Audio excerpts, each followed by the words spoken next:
Why be easy when you can just die? Woo! Woo! I'm Chewy Mew, and welcome to my channel, but more specifically, welcome to another Chewy Mew video, where today we're going to be taking a look at a custom that I've made recently, and that is using the Hasbro Spider-Man Across the Spider-Verse Toy Wave Cyborg Spider-Woman. And yeah, spoilers, this figure is a lot smaller than she is in the movie, and also the like deluxe figure compared to Miles. She's bigger than Miles, but she should realistically be, you know, probably like twice the size compared to like the deluxe figure in the movie, like the images that you see her in.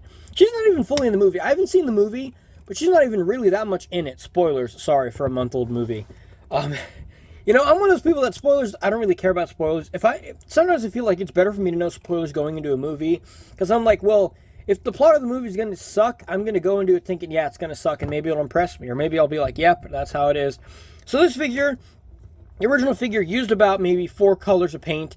It used red, blue, like all the red parts, they're red. Blue, it used this gray for the face. Yellow here, barely any black, and then the sort of like bluish kind of silver, or blue, like a bluish metal kind of color, and then it had gray for the shoulder pads, and then it had like gray for the face. So about maybe 8 colors went on in this thing, and everything else was just painted on, and there's some detail sculpted here, but nothing is really pronounced. And so I obviously painted it. I painted all the web lines.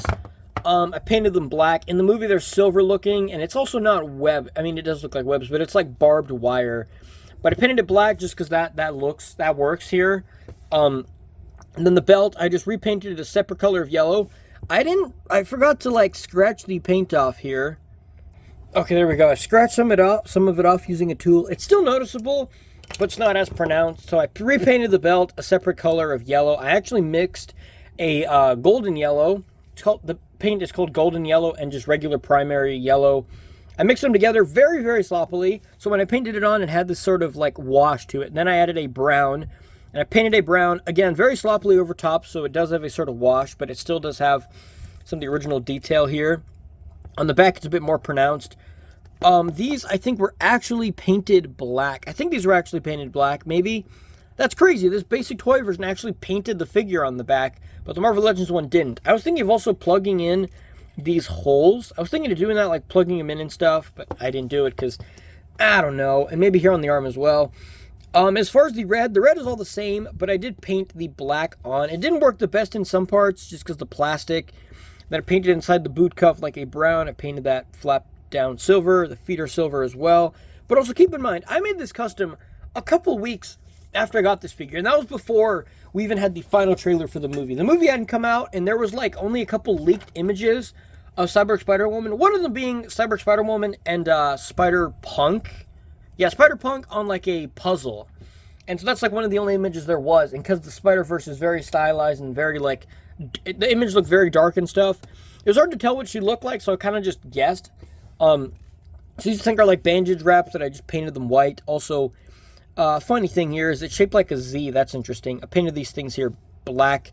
Some colors are wrong because also Hasbro didn't sculpt everything that accurately, so it's weird that so it's kind of weird to paint stuff when there's nothing to paint. If I paint it, it's gonna look weird. I painted these straps brown, and I used a matte color, so they're not shiny like the rest of the figure.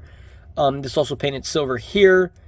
And then the shoulder pads here, I painted them using like I think 5 different colors. So I repainted the entire thing the same color as this, because the paint was like kind of weird looking. So I repainted that entire thing with this color. And then I took like I mixed a dark blue. I mixed a dark blue with white and a silver color. So I mixed them all together. I mixed them very, very sloppily. So when I painted on, you can see it looks like there's different like detail. Kind of like it looks kind of like paint splotching. Same thing with this arm, where it just looks like there's either scratches that you're seeing the silver metal underneath, where it's like supposed to be metal that's painted this blue. And so it kind of has like that look to it.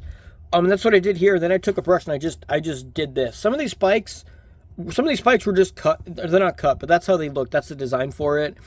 And so, you know, that's how those ones look. They look like they're cut, but that's when I got this figure, all of them on the shelf look like this.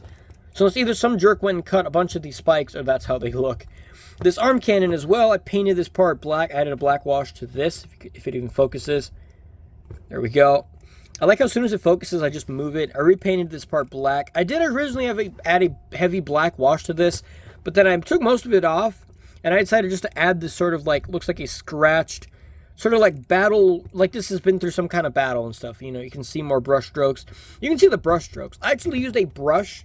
You know, most brushes are very fine. I used a brush, instead of being like very fine like this, it was very much an opened brush. So when I painted it, you could clearly see the brush lines. And it looks like her armor got scratched and stuff, you know. And then the head, I didn't paint most of the mask, but I added this very, this like neon lime green color to the eyes, and I added a little bit here on the face. I added some silver, kind of like I did with the arms. So it does have that sort of silvery look to it. So all I did was just add more paint to it, because this thing, you know, if Hasbro would have painted it like with this kind of detail, like Toy Biz level paint, this thing would be great. They'd probably jack up the price by $10. They'd probably charge like $20 for this if they did that, because, you know, Hasbro's like, oh, we're going to add a little more paint, it's going to be a deluxe, or we're going to like do this extra thing that should be standard, we're going to make it a deluxe, or we're going to make it higher, more expensive, we're going to make it an exclusive. So I basically did what this figure should have been from the beginning. All the custom I've done for these Spider-Verse figures is basically making the figure look like it should have looked from the beginning. Obviously, the movie's more stylized. There's a lot more like different lighting and stuff like that. But as far as just the figure, obviously you're not going to make the figure look exactly like the movie, because every frame you move the figure is not going to change like it does in the movie. But I think this looks pretty cool. But yeah, basically just added a bunch of different colors to it, bunch of washes and stuff. Painted details. Some parts the paint is coming off, like here, and that's just, this plastic was really hard to make it take the paint. It's kind of unfortunate here, some paint's chipping off. I might do it again and stuff, I don't know. But as far as it goes, this one looks a lot better than the original one. If I do remember, I'll put a picture of the original one on screen over here, maybe, I don't know. But either way, that's all for this custom. You know, let's go over articulation just for fun anyway. I didn't modify that though. She can look left and right. This arm rotates all the way around. This rotates as well. And she has a gimmick that when you press the arm, it spins. And if you mash it, that's pretty cool. The arm goes up this high. It goes back that much. And I guess you can consider that articulation. Like you bring the leg in.